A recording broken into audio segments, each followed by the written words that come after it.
Hi friends, welcome to Naila's mom. Party wear frock ഏറ്റവും സിമ്പിളായിട്ട് എങ്ങനെ ഡിസൈൻ ചെയ്തെടുക്കാമെന്ന് ഞാൻ ആലോചിച്ചപ്പോൾ എനിക്ക് തോന്നിയൊരു ഐഡിയ ആണിത്. ഫസ്റ്റായിട്ട് ഒരു സിമ്പിൾ ഫ്രോക്ക് അടിച്ചിട്ട് ഇത് ഫുൾ അമ്പറിലാണ്, ഹൈ ആൻഡ് ലോ സ്റ്റൈലാണ് സ്റ്റിച്ച് ചെയ്യുക. ഇതിൻ്റെ തയ്യൽ തുമ്പൊക്കെ ഞാൻ ഫുള്ളായിട്ട് കവർ ചെയ്യുന്ന രീതിയിലാണ് ഇതിൽ സ്റ്റിച്ച് ചെയ്തിട്ടുള്ളത്. പിന്നെ അതിന് ശേഷം ഈ ഒരു ടോപ്പ് അതിൻ്റെ മേലെ ഇട്ടാൽ മതി.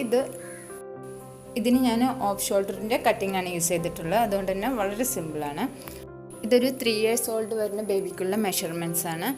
അതിന് വേണ്ടിയിട്ട് ഞാൻ 3/4 മീറ്ററോളം ലേസ് ഫാബ്രിക്കാണ് യൂസ് ചെയ്തിട്ടുള്ളത്. 1.5 മീറ്ററോളം കോട്ടൺ സിൽക്ക് മെറ്റീരിയലാണ്. ഇത് നമുക്ക് ഏത് മെറ്റീരിയലും വേണമെങ്കിൽ യൂസ് ചെയ്യാം കേട്ടോ. ലൈനിങ് യൂസ് ചെയ്തിട്ടുണ്ട്. 42 ഇഞ്ച് വീതി വരുന്ന ഫാബ്രിക്കാണിത്.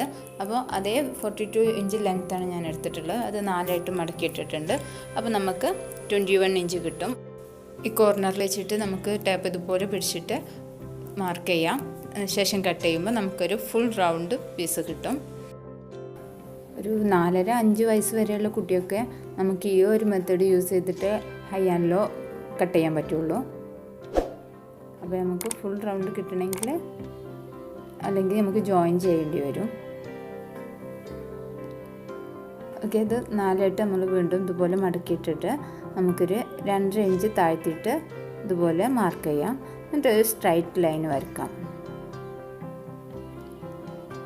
ഈ 2.5 ഇഞ്ചിൻ്റെ ഡബിൾ 5 ഇഞ്ച് ആയിരിക്കും നമ്മൾ ഫ്രണ്ട് പാർട്ടും ബാക്ക് പാർട്ടും തമ്മിലുള്ള ഡിഫറെൻ്റ് ആയിട്ട് വരിക. ആ ലൈനിലേക്ക് നമ്മളിത് ഫോൾഡ് ചെയ്ത് വെക്കാം. ഇതാണ് ഡിഫറൻസ് വരുന്നത്. ഇവിടെ നമ്മൾ 3 സ്റ്റെപ്പായിട്ട് മെഷർമെൻറ്റ്സ് എടുക്കുന്നത്. ഫസ്റ്റ് സ്റ്റെപ്പ് നമുക്ക് ഫ്രണ്ട് പാർട്ടിലെ ഏറ്റവും കുറഞ്ഞ ലെങ്ത്ത് വേണ്ടത് എടുത്തിട്ട് നമുക്കിവിടെ മാർക്ക് ചെയ്യാം. അതിനുശേഷം സ്റ്റെപ്പ് 2 ബാലൻസ് വരുന്നത് എത്രയാണെന്ന് നോക്കാം. ഇവിടെ 6.5 ആണ്. അതാണ് സെക്കൻഡ് സ്റ്റെപ്പ്. ഇത് തേർഡ് സ്റ്റെപ്പ്. അതേ 6.5 നമ്മളിവിടെ മാർക്ക് ചെയ്ത് ആ 6.5 തന്നെ ഞാനിവിടെ റൗണ്ട് ഫുള്ളായിട്ട് മാർക്ക് ചെയ്ത് കട്ട് ചെയ്തെടുക്കുകയാണ്. ഫ്രണ്ട് ലെങ്ത്ത് കൂടുതൽ എടുക്കുന്നതിനനുസരിച്ച് നമുക്കിവിടെ ഫ്ലെയർ കുറയും. ഒരു മാർക്കിന് വേണ്ടിയിട്ട് നമുക്ക് ഈ കോർണർ ഒന്ന് ചെറുതായിട്ട് കട്ട് ചെയ്യാം.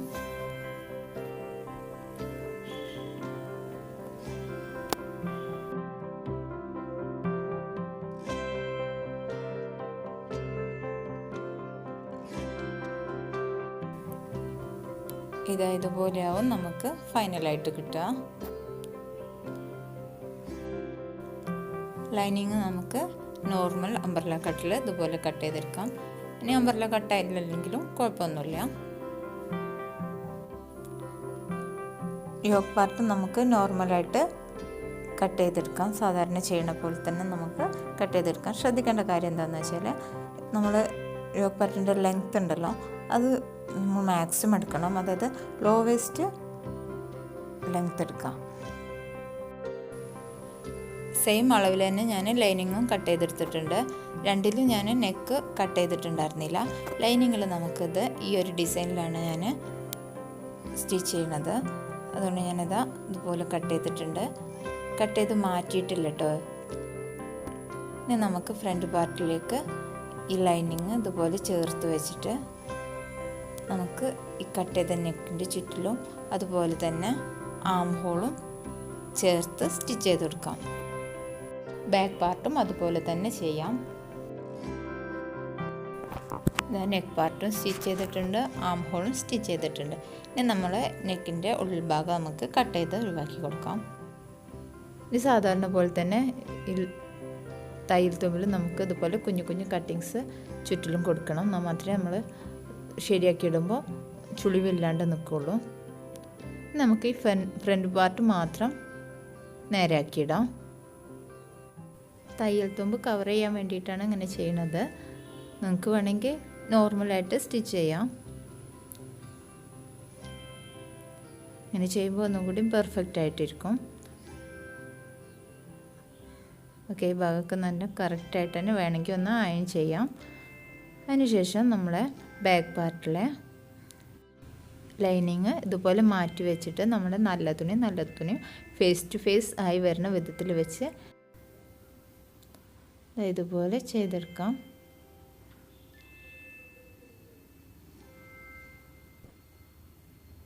കറക്റ്റായിട്ട് വെച്ചതിന് ശേഷം നമുക്ക് ഒന്ന് സ്റ്റിച്ച് ചെയ്തെടുക്കാം. ഓക്കെ, ഇപ്പോൾ നമ്മൾ ഷോൾഡർ നോർമലായിട്ട് സ്റ്റിച്ച് ചെയ്യണ പോലെ ഒന്ന് ചേരിച്ച് സ്റ്റിച്ച് ചെയ്തെടുക്കാം. ഇനി നമുക്കിത് ഇതുപോലെ എടുക്കാം, വലിച്ചെടുക്കാം. അപ്പോൾ നമ്മുടെ തയ്യൽ തുമ്പ് ഫുള്ളായിട്ട് ഉള്ളിലേക്ക് കവർ ചെയ്ത് പോയിട്ടുണ്ടാവും. ഇനി വേണമെങ്കിൽ മാത്രം ഇതിൻ്റെ മേൽ കൂടെ നമുക്ക് ഒന്ന് പ്രസ് ചെയ്ത് സ്റ്റിച്ച് ചെയ്തെടുക്കാം. നമുക്ക് സൈഡും കൂടി ജോയിൻ ചെയ്ത് വരാം. ഇത് നമ്മൾ ഷോൾഡർ ജോയിൻ ചെയ്യും പോലെ ജോയിൻ ചെയ്തിട്ടുള്ളത്. അപ്പോൾ ആ ഭാഗം കവർ ചെയ്ത് പോകും. ഇനി നമുക്ക് യോക്കും സ്കേർട്ട് പാർട്ടും കൂടെ ജോയിൻ ചെയ്യണം. അതിന് വേണ്ടിയിട്ട് യോക്ക് പാർട്ടിൻ്റെ ബാക്ക് പാർട്ടിൽ സെൻറ്റർ നമ്മളൊന്ന് മാർക്ക് ചെയ്തെടുക്കണം. സ്കേർട്ട് പാർട്ടിലെ ഏറ്റവും ലെങ്ത്ത് കൂടിയ ഭാഗം നമ്മൾ ഓൾറെഡി മാർക്ക് ചെയ്ത് വെച്ചിട്ടുണ്ടല്ലോ, അതും ചേർത്ത് വെച്ച് നമുക്കൊന്ന് ഈ ബാക്ക് പാർട്ട് മാത്രം ഒന്ന് സ്റ്റിച്ച് ചെയ്തെടുക്കാം.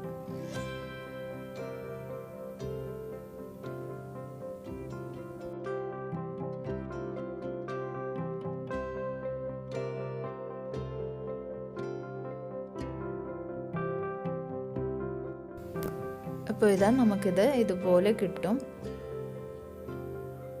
ബാക്ക് പാർട്ട് മാത്രം സ്റ്റിച്ച് ചെയ്തിട്ടുള്ളത്.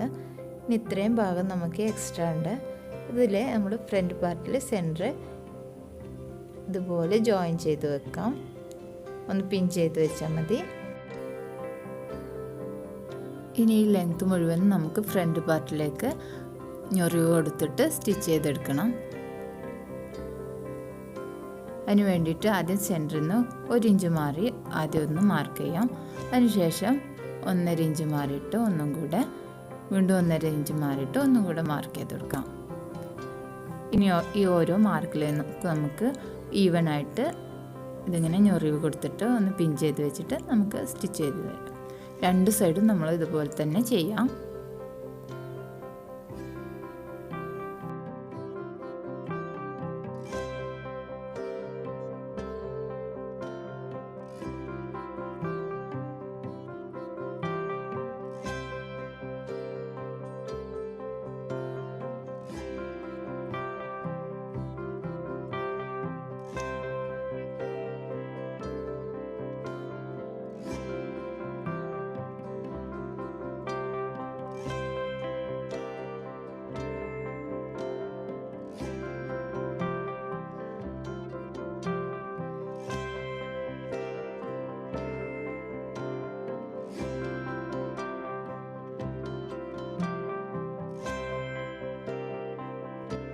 ഇതാ ഇതുപോലെ കിട്ടും നമുക്ക്. അതുപോലെ നമുക്ക് സ്റ്റിച്ച് ചെയ്ത് വരാം. ഇതിൻ്റെ അടിഭാഗം കൂടി സ്റ്റിച്ച് ചെയ്ത് നമുക്കത് കംപ്ലീറ്റ് ചെയ്യാം. ഇനി നമുക്ക് ലൈനിങ്ങും കൂടി സ്റ്റിച്ച് ചെയ്യണം. അതിന് വേണ്ടിയിട്ട് നമ്മുടെ യോക്ക് പാർട്ടിൻ്റെ ലൈനിങ്ങിനോട് ചേർത്ത് നമ്മുടെ സ്കേർട്ട് പാർട്ടിൻ്റെ ലൈനിങ്ങും ഇതുപോലെ വെച്ചിട്ട് തയ്യൽ തുമ്പിനോട് ചേർത്ത് സ്റ്റിച്ച് ചെയ്യാം. ഓക്കെ, ഇനി നമുക്ക് നെക്സ്റ്റ് പാർട്ട് സ്റ്റിച്ച് ചെയ്യാം. അതിന് വേണ്ടിയിട്ട് 3/4 മീറ്റർ നെറ്റ് ഫാബ്രിക് ഇതുപോലെ 2ആയി മടക്കിയിടാം. ഇനി സ്ലീവ്സിൻ്റെ ലെങ്ത്ത് ഇതുപോലെ ഇങ്ങനെ താഴേക്ക് മടക്കിയിടാം. അതിനുശേഷം ഒന്നും കൂടി നമുക്ക് ഇതുപോലെ തന്നെ മടക്കിയിടാം. ഇതൊക്കെയാണ് നമുക്ക് വേണ്ട മെഷർമെൻറ്റ്സ്.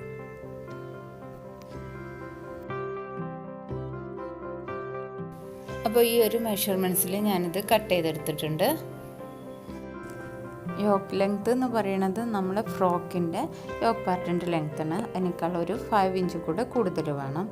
ഇനി നമുക്കിത് സ്ലീവിൻ്റെ പാർട്ടും ബോഡി പാർട്ടും വേറെ വേറെ കട്ട് ചെയ്തെടുക്കാം. ഇപ്പോൾ സെയിം ആയിട്ടുള്ള 4 പീസ് കിട്ടിയിട്ടുണ്ടാവും. ലെങ്ത്തിൽ കുറച്ച് മാറ്റം ഉണ്ടാവും. ഇത് നമുക്ക് നോർമലായിട്ട് ഓഫ് ഷോൾഡർ ഡ്രസ്സ് ചെയ്യും പോലെ കൈക്കുഴിയൊക്കെ സ്റ്റിച്ച് ചെയ്തിട്ട് ജോയിൻ ചെയ്തെടുക്കാം. ഓഫ് ഷോൾഡർ ഡ്രസ്സ് ഞാൻ ഇതിന് മുന്നേ വേറെ അപ്ലോഡ് ചെയ്തിട്ടുണ്ട്. ഡിസ്ക്രിപ്ഷൻ ബോക്സിലുണ്ട് അതിൻ്റെ ലിങ്ക്. ഡീറ്റെയിൽഡ് ആയിട്ട് വേണമെങ്കിൽ അത് പോയി കാണാം. ഓക്കെ, ഇത് ജോയിൻ ചെയ്ത് വരുമ്പോൾ ഇങ്ങനെ ഉണ്ടാവും. ഇനി നമുക്ക് ഫ്രണ്ട് പാർട്ടും കൂടെ കൈക്കുഴി ജോയിൻ ചെയ്തിട്ട് വരാം. അപ്പോൾ ഇതിൻ്റെ ഫൈനൽ റിസൾട്ട് ഇതുപോലെ ഉണ്ടാവും. അപ്പോൾ നമ്മുടെ ചാനൽ സബ്സ്ക്രൈബ് ചെയ്യാതെ കാണുന്നവർ അതൊന്ന് സബ്സ്ക്രൈബ് ചെയ്ത് എൻ്റെ ചെയ്ത് ബെല്ലൈക്കണും കൂടെ ഒന്ന് എനേബിൾ ചെയ്യണേ. നമുക്കിതിൻ്റെ മുകൾ ഭാഗം റോൾഡ് ഹെം ചെയ്യാം. മടക്കി സ്റ്റിച്ച് ചെയ്യുകയാണെങ്കിൽ അങ്ങനെ ചെയ്യാം. അതുപോലെ സ്ലീവ്സിൻ്റെ അടിഭാഗം അതുപോലെ തന്നെ ചെയ്യാം. ഓക്കെ, സ്റ്റിച്ച് ചെയ്തിട്ടുണ്ട്. ഇനി നമുക്ക് ഇലാസ്റ്റിക് കൊടുക്കണം. നെക്ക് പാർട്ടിൽ ഞാൻ ഒരു 1/4 ഇഞ്ചിൻ്റെ ഇലാസ്റ്റിക്കാണ് യൂസ് ചെയ്യണത്. സ്ലീവിനടിയിൽ ത്രെഡ് ഇലാസ്റ്റിക്കുമാണ് യൂസ് ചെയ്യണത്. ഇലാസ്റ്റിക് നെക്ക് റൗണ്ടിൻ്റെ ലെങ്ത്തിലെടുത്താൽ മതിയാവും. ഇപ്പോൾ ഇതവിടെ നല്ല ഞൊറിവുകളൊക്കെ വന്നിട്ടുണ്ട്. നമ്മൾ ഫ്രോക്ക് നല്ല ഭംഗിയായിട്ട് നിൽക്കാൻ ഹെൽപ്പ് ചെയ്യും. ഇനി നമുക്ക് സൈഡ് ഭാഗം കൂടെ സ്റ്റിച്ച് ചെയ്തിട്ട് അടിഭാഗം റോൾഡ് ഹെം ചെയ്തെടുക്കാം. ഓക്കെ, നല്ല ഭംഗിയുണ്ടല്ലോ കാണാൻ. ഇനി നമുക്കിതിൻ്റെ ഈ ഭാഗത്തായിട്ട് ഇലാസ്റ്റിക് ത്രെഡ് കൊണ്ട് ഒന്ന് ചുറ്റിലും സ്റ്റിച്ച് ചെയ്യുകയും കൂടെ ചെയ്യാം. 1/4 ഇഞ്ചിൻ്റെ ഇലാസ്റ്റിക് വേണമെങ്കിൽ അങ്ങനെ യൂസ് ചെയ്യാം കേട്ടോ. ഞാൻ ഇലാസ്റ്റിക് ത്രെഡാണ് യൂസ് ചെയ്തിട്ടുള്ളത്. അപ്പോൾ ഞാനിതിൽ 3 ഫ്ലവറും കൂടി ഉണ്ടാക്കി വെച്ച് ഒരു ലേസും കൂടെ കൊടുത്തിട്ടുണ്ട്. Thanks for watching.